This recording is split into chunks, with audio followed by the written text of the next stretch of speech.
Hello friends, आपल्या सर्वांची आवडती मालिका वचन दिले तू मला या मालिकेच्या आजच्या बुधवार 1 एप्रिलच्या एपिसोडमध्ये एकानंतर एक जबरदस्त ट्विस्ट आले आहेत. फ्रेंड्स, सगळ्यात आधी तर ज्या पद्माने मागच्या एपिसोडमध्ये आपल्या सगळ्यांना जबर धक्का दिला होता, हर्षवर्धनचे पैसे घेऊन ती गावी निघून जाणार होती, केस मागे घेणार होती. इन्स्पेक्टर गुळगुत्तेंनी या पद्माला चांगलं सुनावलं, तिची अक्कल ठिकाणावर आणली आणि मग पद्माने केस मागे घेण्यास नकार दिलाय. एवढंच नाही तर जेव्हा पद्मा ही केस मागे घेण्यासाठी दिव्या तिच्याकडे पैसे घेऊन येईल तेव्हा चक्क दिव्याचं स्टिंग ऑपरेशन ती करणारे आणि दिव्या आणि हर्षवर्धनला या सगळ्या प्रकरणात अडकवणारे. मग हे सगळं घडलं तरी कसं, हे जाणून घेण्यासाठी हा व्हिडिओ शेवटपर्यंत नक्की पहा. फ्रेंड्स, आजच्या एपिसोडच्या सुरुवातीलाच ऊर्जाने एकीकडे निश्चय केलेला असतो की आता शौर्याला तिच्या आयुष्यात जागा नाही, तर दुसरीकडे शौर्य मात्र जोरात ओरडतो, नाही ऊर्जा, मी तुझ्याशिवाय नाही जगू शकत, मला तू माझ्या आयुष्यात हवी आहे. आणि तो जोरात ओरडतो, पण त्यामुळे त्याच्या डोक्यावर खूप जास्त ताण पडतो आणि शौर्य हा जागेवरच बेशुद्ध होऊन पडतो. तो जागेवर बेशुद्ध झालेला असतो आणि मग दुसरा दिवस उजाडतो. ऊर्जा ही आपल्या घरातून बाहेर पडते, इन्स्पेक्टर गुळगुत्तेला कॉल लावते. इन्स्पेक्टर गुळगुत्ते म्हणतो, ऊर्जा, आत्ताच्या आत्ता बँकेत जायचं, तेथून तुझ्या अकाउंटवर जे 5 लाख रुपये आहेत ती कॅश काढायची, येथे पोलीस स्टेशनमध्ये येऊन ती कॅश जमा करायची. ऊर्जा म्हणते, ठीक आहे साहेब, ते तर मी करणार आहे, पण पद्माचं काय करायचं? पद्माने तर खूप मोठा धक्का दिलाय, तिला कसं मनवायचं? ती तर केस मागे घेतीये. इन्स्पेक्टर गुळगुत्ते विचारतो, ऊर्जा मॅडम, तुम्हाला खरंच असं वाटतंय का की ती पद्मा पैसे घेऊन केस मागे घेईल? ऊर्जा म्हणते, साहेब, मला तसं नाही वाटत, पण ती आता माझ्यावर चिडली ना, ती काहीही करू शकते आणि ती गावी निघून गेली तर? इन्स्पेक्टर गुळगुत्ते म्हणतो, तुम्ही त्याचं टेन्शन घेऊच नका, मी माझा एक माणूस पद्माच्या मागावर ठेवलाय, तो काही पद्माला कुठे जाऊ देत नाही, तो मला प्रत्येक क्षणाची बातमी देतोय. तुम्ही फक्त बँकेत जा, ते पैसे काढा आणि येथे येऊन ते पैसे जमा करा, बाकीचं मी पाहून घेतो. ऊर्जा म्हणते, ठीक आहे साहेब. आणि ऊर्जा ठरवते की आता बँकेत जायचंय, सगळ्यात आधी माझ्या अकाउंटवर जे 5 लाख रुपये जमा झाले आहेत ते कॅश काढायची आणि पोलीस स्टेशनमध्ये नेऊन जमा करायचे आणि त्यानंतर पद्माला समजावून सांगायचं, तिला कन्व्हिन्स करायचं की तू ही केस मागे घेऊ नको. इकडे शौर्य हा त्याच्या बेडरूममध्ये असतो. डॉक्टर आलेले असतात, संपूर्ण हॉस्पिटलची मशिनरी तेथे असते. डॉक्टर शौर्यला चेक करत असतात. आजी त्याच्या उशाशी बसलेली असते. विजया, शैलजा, दिव्या, हर्षवर्धन, आदित्य सगळे तेथे असतात. शौर्याला नेमकं काय झालंय हे कोणालाच कळत नाही. हर्षवर्धन डॉक्टरला विचारतो, डॉक्टर, काय झालंय शौर्याला? डॉक्टर सांगतात, त्याला काही मानसिक त्रास आहे का? हर्षवर्धन म्हणतो, नाही, तसं काहीच नाहीये. आदित्य विचारतो, पण शौर्य हा बेशुद्ध का पडलाय? तो शुद्धीत का येत नाहीये? डॉक्टर हर्षवर्धनला बाजूला नेतात आणि म्हणतात, सर, मला आहे ना तुमच्या वकिलांचं काही कळत नाही. तुम्ही इतक्या कॉम्प्लिकेटेड केसेस लढत असता, त्यामुळे तुमचं BP वर खाली होत असतं. तुमचंही तसंच होतंय आणि आता शौर्याचं सुद्धा तसंच झालंय. शौर्य एखाद्या कॉम्प्लिकेटेड केसवर काम करतोय का? हर्षवर्धन सांगतो, नाही, त्याच्याकडे अशी कोणतीच केस नाहीये. तर डॉक्टर विचारतो, तुम्ही माझ्यापासून काही लपवताय का? हर्षवर्धन सांगतो, नाही डॉक्टर, मी तुमच्यापासून का काही लपवेल, तुम्ही आमचे फॅमिली डॉक्टर आहात. तर हा डॉक्टर सांगतो, मला असं वाटतंय शौर्याला काहीतरी मानसिक धक्का बसलाय. त्याच्या रिपोर्ट्समध्ये तर मला काहीच दिसत नाहीये, रिपोर्ट्स ऑल ओके आहेत, परंतु शौर्याला खूप जास्त ताप आलाय आणि त्याचा ताप उतरत नाहीये. मी त्याला ताप उतरण्याची औषधं सुद्धा दिली आहेत, परंतु जर पुढील 3 तासात ताप उतरला नाही तर आपल्याला त्याला हॉस्पिटलमध्ये ॲडमिट करावं लागेल आणि त्याच्यावर वेगळे इलाज करावे लागतील. आता मला एक सर्जरी आहे, मी तेवढी सर्जरी करतो, संध्याकाळी पुन्हा एक राऊंड मारतो, तोपर्यंत सगळं काही ठीक होईल अशी आशा बाळगूया, असं म्हणून डॉक्टर तेथून निघून जातात. सगळ्यांनी हे ऐकलेलं असतं. आजीला खूप टेन्शन येतं. आजी शौर्याकडे पाहते आणि म्हणते, शौर्य, मला माहिती आहे तुला हा त्रास का होतोय आणि त्याचा इलाजसुद्धा मलाच करावा लागेल. असा विचार करून आजी ऊर्जाच्या घरी जायचं ठरवते. तर ऊर्जा बँकेतून 5 लाख रुपयांची कॅश घेऊन घरी पोहोचते आणि पूर्वाला हे पैसे दाखवते. पहिल्यांदाच एवढे पैसे पाहून पूर्वाचे डोळे सुद्धा फिरतात. ऊर्जा म्हणते, आई, हे पैसे मी बँकेतून काढलेत, मला पोलीस स्टेशनमध्ये जमा करायचे आहेत, पण त्याआधी हे पैसे नीट पॅक करावे लागतील. आणि पूर्वा म्हणते, ठीक आहे, तेथे कपाटामध्ये एक एनव्हलप आहे, त्यातून घे आणि पैसे त्यामध्ये ठेव. ऊर्जा हा एन्व्हलप पाहायला जाते तर तेवढ्यात तिला एका मुलाचा फोटो दिसतो, ज्या मुलाचं स्थळ ऊर्जाला आलं होतं. ऊर्जा या फोटोकडे पाहते, पूर्वाजवळ येते आणि म्हणते, आई या मुलाच्या घरच्यांना कॉल कर. पूर्वाला मोठा धक्काच बसतो. पूर्वा तिच्या हातातून हा फोटो घेते, बाजूला ठेवून देते आणि म्हणते, मी माझं पाहील, कधी काय करायचंय, तू यामध्ये लक्ष घालू नकोस.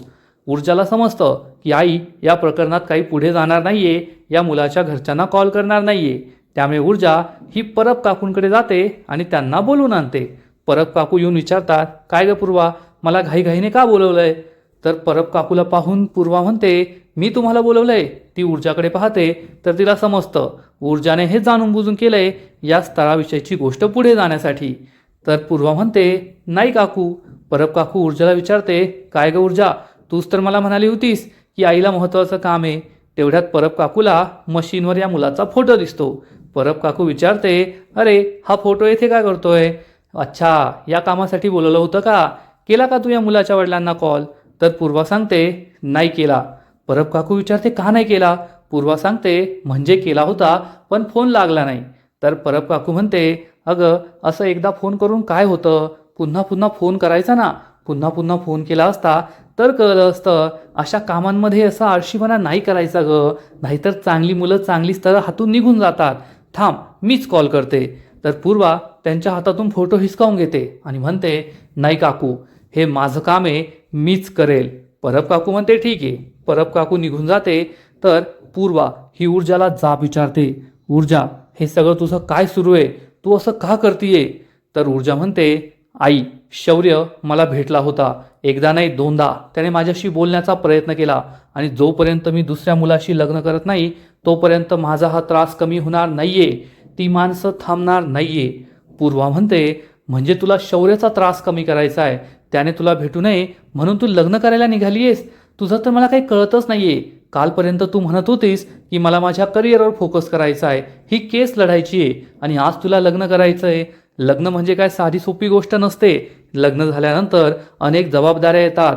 तुझ्या मनाने तुला वागता येणार नाही आणि मग तुला ही केस लढता येईल की नाही, तुझं करिअरवर फोकस करता येईल की नाही, काहीच सांगता येत नाही. पण ऊर्जा या कशाचाच विचार करत नाही. ऊर्जा फक्त मला शौर्याला माझ्यापासून दूर ठेवायचं आहे, त्याने मला पुन्हा भेटू नये, यासाठी माझं लग्न करून दे, असं ती पूर्वाला ठणकावून सांगते. पूर्वा म्हणते, नाही ऊर्जा, सध्या तुझी मनस्थिती ठीक नाहीये, तू अविचार करतेय आणि मी काहीही करणार नाहीये. मी एवढ्या लवकर त्या लोकांना कॉल करणार नाहीये. आधी तुझी मनस्थिती ठीक होऊ दे, तू पूर्ण विचार कर आणि मगच ठरवू काय करायचं ते. पण ऊर्जाने मात्र ठरवलेलं असतं. ऊर्जा म्हणते, आई मी आता पोलीस स्टेशनमध्ये जातीये, तू त्या मुलाच्या वडिलांना कॉल कर आणि त्यांना बोलून घे. असं म्हणून ऊर्जा तेथून निघून जाते. तर इकडे इन्स्पेक्टर गुळगुत्तेने चक्क पद्माला पोलीस स्टेशनमध्ये बोलवलेलं असतं आणि तो पद्माच्या डोक्याकडे पाहत असतो. पद्मा विचारते, साहेब काय पाहताय? तर गुळगुत्ते विचारतो, तुमच्या डोक्याला लागलं होतं ना जेव्हा तुमच्यावर तो जीव घेणं हल्ला झाला होता? पद्मा सांगते, नाही साहेब, माझ्या डोक्याला नव्हतं लागलं, ऊर्जाताईच्या डोक्याला लागलं होतं. गुळगुत्ते म्हणतो, पण त्यांचं डोकं तर ठिकाणावर आहे, मग तुमचं डोकं काय इकडे तिकडे भरकटतंय? पद्माला काही कळतच नाही. तर इन्स्पेक्टर गुळगुत्ते म्हणतो, अहो तुम्ही केस कशाला मागे घेताय? त्या हर्षवर्धनकडून पैसे घेऊन तुम्ही केस मागे घेणार आहात, याला काय अर्थ आहे? तर पद्मा म्हणते, साहेब त्यांनी मला ऑफर दिली आहे, पैसे घे, गावाकडे जा, केस मागे घे, आणि मी सुद्धा ती मान्य करायचं ठरवलंय. तर गुळगुत्ते विचारतो, तेच तर मी विचारतोय, तुम्ही ती ऑफर का घेतली? तुम्ही केस का मागे घेणार आहात? तुम्हाला जर पैसे घेऊनच हे सगळं करायचं होतं तर मग तुम्ही हे सगळं का केलं? इतक्या दिवस ही केस का लढवली? तर पद्मा सांगते, साहेब मी ना हर्षवर्धन साहेबांची ऑफर मान्य केली आहे, मी केस मागे घेणार आहे, परंतु मी ते पैसे घेणार नव्हते, मला फक्त ऊर्जाताईचा त्रास कमी करायचा होता. इन्स्पेक्टर गुळगुत्तेला काही समजतच नाही. तो विचारतो, ऊर्जाताईचा त्रास म्हणजे? तर पद्मा सांगते, साहेब या केसमुळे ऊर्जाताईला खूप त्रास होतोय, तिला मनस्ताप होतोय. सगळ्यात आधी तर तिच्यावर जीव घेणा हल्ला झाला, मग त्यानंतर तिच्या अकाउंटवर ते 5 लाख रुपये आले, तिची बदनामी झाली, तिच्या घरचं सामान बाहेर फेकलं गेलं, आणि हे सगळं मला काही सहन होत नाहीये, म्हणून आता मला ही केस लढायची नाहीये, ऊर्जाताईला आणखीन त्रास द्यायचा नाहीये. इन्स्पेक्टर गुळगुत्ते म्हणतो, अहो मग तुम्ही त्या ऊर्जाताईकडून काही शिकला की नाही? त्या बिचाऱ्या मुलीला इतका त्रास होतोय, तिचा काही संबंध नसताना तरीसुद्धा ती तुमच्यासाठी लढतीये आणि तुम्ही हार घेताय, माघार घेताय. असं नाही करायचं. तुम्ही ही केस लढायची आहे, अशी केस मागे घेऊ नका. तर पद्मा म्हणते, साहेब मला आहे ना आता खूप त्रास होतोय, मला ऊर्जाताईचा त्रास कमी करायचा आहे. मी ते पैसे घेणार नव्हते, मी तर ते तुम्हालाच आणून देणार होते. तर लगेचच गुळगुत्ते म्हणतो, ठीक आहे, आता एक काम करा, तुम्ही चहा घ्या. पद्माला काही कळतच नाही आणि लगेचच इन्स्पेक्टर गुळगुत्ते इन्स्पेक्टर राणेला सांगतो, ओ इन्स्पेक्टर राणे, जाऊन चहा सांगा. इन्स्पेक्टर राणेला समजतं की काहीतरी सिक्रेट बोलायचं आहे म्हणून मला हे हाकलून देत आहे.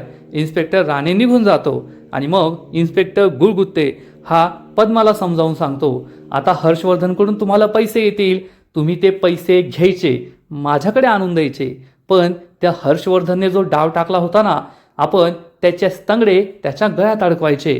पद्माला काही कळतच नाही आणि इन्स्पेक्टर गुळगुत्ते पद्माला आपला सगळा प्लॅन सांगतो. म्हणजे इन्स्पेक्टर गुळगुत्ते नक्कीच असा प्लॅन बनवला असेल, जेव्हा दिव्या पद्माला पैसे द्यायला तिच्या घरी येईल तेव्हा तिचा काही व्हिडिओ वगैरे करायचा, स्टिंग ऑपरेशन करायचं, म्हणजे हर्षवर्धननेच हे पैसे दिले आहेत हे सिद्ध होईल आणि कोर्टामध्ये हर्षवर्धनची चांगलीच नाचक्की होऊ शकते.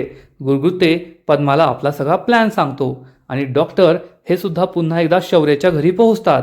हर्षवर्धन विचारतो, डॉक्टर हे काय सुरू आहे, सकाळची संध्याकाळ झाली परंतु अजून शौर्यमध्ये काहीच इम्प्रूव्हमेंट नाहीये, त्याचा ताप का कमी होत नाहीये. डॉक्टर सांगतात, मलाही काही कळत नाहीये, असं पहिल्यांदाच घडतंय. तर लगेचच आदित्य विचारतो, पण डॉक्टर तुम्ही तर इलाज करताय ना, तुम्ही सगळा इलाज केलाय, तुम्ही त्याला औषधं दिली आहेत, मग त्याचा ताप का कमी होत नाहीये.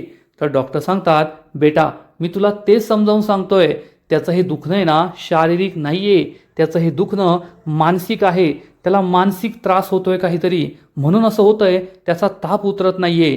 आणि जर असंच चालत राहिलं तर आपल्याला त्याला हॉस्पिटलमध्ये ॲडमिट करावं लागेल, नाहीतर 3 तासानंतर खूप वाईट घडू शकतं. तेव्हा आदित्य विचारतो, नेमकं काय घडू शकतं. डॉक्टर सांगतो, शौर्य कोमासुद्धा जाऊ शकतो किंवा आणखीन वाईटसुद्धा घडू शकतं. हर्षवर्धन आणि आदित्यला जबर धक्काच बसतो. शौर्याला एवढा त्रास का होतोय, नेमकं झालंय तरी काय, हाच प्रश्न हर्षवर्धन समोर असतो. आणि इकडे ऊर्जा इन्स्पेक्टर गुळगुत्तेला भेटायला पोलीस स्टेशनमध्ये आलेली असते. इन्स्पेक्टर गुळगुत्ते तिला गुड न्यूज देतो की मी पद्माला बोलावून घेतलंय, पद्माला समजावून सांगितलं आणि आता पद्मा केस मागे घेणार नाहीये. ऊर्जाला खूप आनंद होतो आणि ऊर्जा इन्स्पेक्टर गुळगुत्तेला हे 5 लाख रुपये देऊन टाकते, जे 5 लाख रुपये तिच्या बँक अकाउंटमध्ये आले होते आणि मग तिने हे कॅश काढले. गुळगुत्ते म्हणतो, ठीक आहे, पैसे तर आम्हाला पोहोचले, आता आम्हाला एक स्टेटमेंट लिहून द्या की हे पैसे आणि याच्याशी तुमचा काहीच संबंध नाहीये, तुम्हाला न विचारता न सांगता कुणीतरी अज्ञात व्यक्तीने हे पैसे तुमच्या अकाउंटमध्ये ट्रान्सफर केले आहेत. ऊर्जा म्हणते, साहेब ते तर मी लिहून देईल, पण हे पैसे मी घेतले नाहीये हे कसं सिद्ध होणार. तर गुळगुत्ते म्हणतो, ओ ऊर्जा मॅडम, तुम्ही या पैशांवरचा हक्क सोडला म्हणजे 50% केस तर आपण तेथेच जिंकलो. आता तो आत्माराम गंभरे का कोण आहे त्याला आपण एकदा का पकडलं, मग आपल्याला बाकीच्या गोष्टी कळतील की कुणी तुमच्या अकाउंटवर हे पैसे टाकले होते. ऊर्जा म्हणते, पण साहेब तो माणूस आपल्याला कसा सापडणार. तर गुळगुत्ते सांगतो, काहीच अवघड नाहीये, तुम्ही मुंबई पोलिसांना विश्वास ठेवा, अजून तो किती दिवस पळणार आहे तो लवकरच आपल्या हाती लागेल, तुम्ही काळजी करू नका.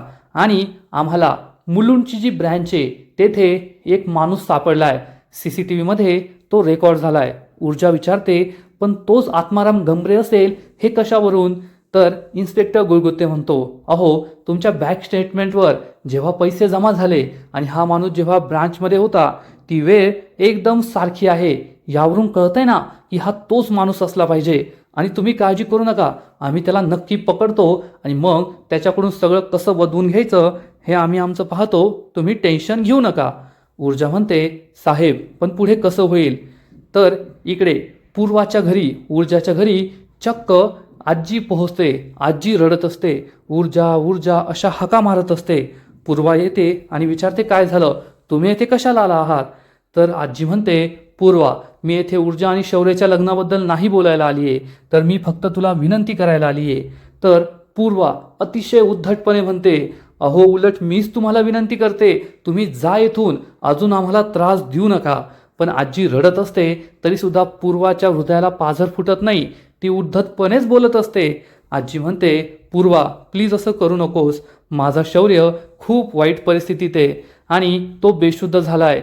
जर 3 तासाच्या आत तो शुद्धीत नाही आला ना तर तो कोमात जाऊ शकतो. माझ्याबरोबर ऊर्जाला पाठव.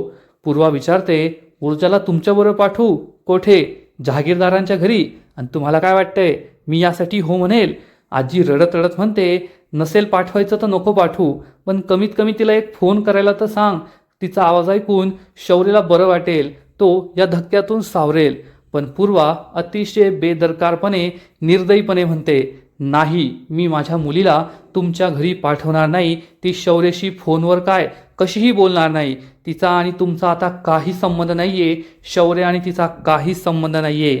आजी ढसाढसा रडत असते, परंतु पूर्वाला हे सगळं नाटकच वाटत असतं. पूर्वा म्हणते, बंद करा तुमची ही नाटकं. मला तुमचा सगळा प्लॅन समजलाय. तुम्ही आता ऊर्जाला इमोशनल ब्लॅकमेल करणार आहात, तिला फसवण्याचा प्रयत्न करताय, पण आम्ही आता फसणार नाही आहोत. ऊर्जा ही खूप वाईट वागतेय, पूर्वा वाईट वागतीये म्हणून आजीला वाईट वाटतं आणि ती ढसाढसा रडू लागते. आणि इकडे इन्स्पेक्टर गुळगुत्ते हा ऊर्जाला समजावून सांगतो, ऊर्जा मॅडम तुम्ही टेन्शन घेऊ नका.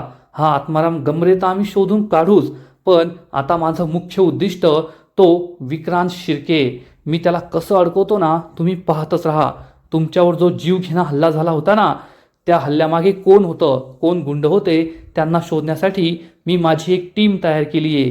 त्यातला एक जरी माणूस आपल्याला सापडला ना आणि त्याने विक्रांत शिर्केचं नाव घेतलं, मग पहा त्या विक्रांत शिर्केला कसं फरफटत मी या पोलीस स्टेशनमध्ये आणतो, तुरुंगात डांबतो. त्याला मी काही सोडत नाही. तुम्ही माझ्यावर विश्वास ठेवूनच सोडा. आणि ऊर्जाला सुद्धा पटतं की आता इन्स्पेक्टर गुळगुत्ते नक्कीच आपल्याला मदत करेल. आणि आजचा एपिसोड येथेच संपतो. फ्रेंड्स, वचन दिले तुम्हाला या मालिकेचा आजचा एपिसोड खरंच खूप भारी होता, खूप इंटरेस्टिंग होता. फक्त एकाच एपिसोडमध्ये सगळं काही 360 अंशांनी बदललं आहे. कालच्या एपिसोडमध्ये पद्मा म्हणत होती की मला ही केस लढायची नाहीये, पण आज ती ही केस लढायला तयार झाली आहे. ती केस काही मागे घेणार नाहीये आणि दिव्याने जो अतिशहाणपणा केला आहे तो तिच्यावरच उलटणार आहे. कारण इन्स्पेक्टर गुळगुत्ते आणि पद्मा यांनी एक प्लॅन तयार केला आहे आणि या प्लॅनमुळे नक्कीच दिव्या अडकणार, त्यामुळे हर्षवर्धन अडकणार आणि ही केस ऊर्जाच्या बाजूने फिरेल एवढं मात्र नक्की. वचन दिले तुम्हाला या मालिकेचा आजचा एपिसोड तर भारी होता, परंतु पुढील एपिसोड आणखीन भारी असणारे, आणखीन मोठा ट्विस्ट या मालिकेत येणारे. मग नेमकं घडणार तरी काय? तर फ्रेंड्स, पुढील एपिसोडमध्ये आपण पाहू की इन्स्पेक्टर गुळगुत्तेने जो प्लॅन बनवला असेल त्यानुसार पद्मा ही जेव्हा दिव्या तिला पैसे द्यायला घरी येईल तेव्हा पद्मा म्हणेल, ताई मी हे गाव सोडून जाणार नाहीये, गावी जाणार नाहीये. दिव्याला जबर धक्काच बसणार आणि दिव्या म्हणेल, हे काय बोलतेस तू? तू तर ठरवलं होतंस ना पैसे घेऊन गावी जायचं. तू मला शब्द दिला होता, मी बाबांना सुद्धा सांगितलंय. आता तू हे काय बोलतेस? तर पद्मा म्हणेल, नाही ताई, मी आता माझा विचार बदललाय. मला तुमचे हे पैसे नकोय. माझी एक अट आहे. तुम्ही ती अट मान्य केली तरच मी गावी परत जाईल. विक्रांत शिर्के विरुद्धची केस मागे घेईल. दिव्याला जबर धक्काच बसणार. दिव्याला असं वाटत होतं की ती खूप शहाणी, तिने जे काही केलंय ते अगदी योग्य केलंय, पण आता तिच्या शहाणपणाचं फळ तिला लवकरच मिळेल असं दिसतंय. मग पद्माची ही अट काय असणार आहे? गुळगुत्तेने तिला काय प्लॅन सांगितलाय हे तर आपल्या पुढील एपिसोडमध्येच कळेल, पण प्लॅन खूप भारी असणार आहे एवढं मात्र नक्की. आणि इकडे शौर्याची अवस्था ही आणखीनच बिकट होईल. डॉक्टरांनी 3 तास सांगितलेले असतील, 3 तास निघून जातील, पण शौर्याचा ताप कमी झालेला नसेल. शौर्याची अवस्था ही आणखीनच बिकट होणार. मग डॉक्टरांनी सांगितल्याप्रमाणे खरंच शौर्य कोमात जाणार का, त्याच्या जीवावर बेतणार का? कारण विजया ही ढसाढसा रडत असेल आणि म्हणेल, माझा शौर्य अजून शुद्धीत आलेला नाहीये, त्याचा ताप कमी झालेला नाहीये, 3 तास होऊन गेले, आता पुढे काय होईल? त्यामुळे हर्षवर्धनला सुद्धा खूप वाईट वाटणार. हर्षवर्धन सुद्धा टेन्शनमध्ये येईल. तर इकडे ऊर्जाला मात्र काहीच माहीत नसेल. कदाचित पूर्वाने आजीला तेथून हाकलून दिलंय आणि मी ऊर्जाला पाठवणार नाही असं सांगितलंय. आजी ही गेल्यानंतर ऊर्जा घरात आली आणि पूर्वाने तिला सगळं सत्य सांगितलं असेल की शौर्याची आजी घरी आली होती आणि शौर्य खूप आजारी आहे, तो कोमात जाऊ शकतो, बेशुद्ध झालाय असं सांगितलंय, तुला एकदा भेटायला बोलवलंय. पण ऊर्जा तर जास्तच चिडली आहे. त्यामुळे ऊर्जा सुद्धा म्हणणार ही सगळी त्यांची नाटकं आहेत. शौर्यला काही झालं नसेल म्हणून मी तुला म्हणत होते माझं लग्न लावून दे, म्हणजे काही टेन्शनच राहणार नाही. त्यामुळे पूर्वाला सुद्धा हे पटणार आणि पूर्वा चक्क ऊर्जाचं लग्न ठरवणार. ऊर्जासाठी भारीतली साडी बाहेर काढणार आणि आता ऊर्जाच्या पाहण्याचा कार्यक्रमसुद्धा होणार आहे. म्हणजे एकीकडे शौर्य हा तिकडे मरणाच्या वाटेवर आहे, कोमात जाऊ शकतो, आणि इकडे ऊर्जा मात्र ही सगळी त्याची नाटकं आहेत असं म्हणून लग्न करायला निघाली आहे. मग आता खरंच ऊर्जाचं लग्न होणार का? शौर्य कोमात जाणार का? पद्मा आणि गुळगुत्तेचा प्लॅन नेमका आहे तरी काय? हे सगळं पुढील एपिसोडमध्ये आपल्याला कळणार आहे. पुढील एपिसोड खूपच भारी असेल यात शंका नाही. तर फ्रेंड्स, तुम्हाला सुद्धा वचन दिले तू मला ही मालिका आवडते का? नक्कीच कमेंट करून सांगा. आणि या मालिकेचे असेच नवीन नवीन एपिसोड, नवीन नवीन अपडेट सर्वात आधी पाहण्यासाठी व्हिडिओला लाईक करा, शेअर करा, चॅनलला सबस्क्राईब करून बेल आयकॉनवर क्लिक करा. म्हणजे या मालिकेचे नवीन नवीन एपिसोड तुम्हाला सर्वात आधी पाहायला मिळतील. खूप खूप खूप धन्यवाद.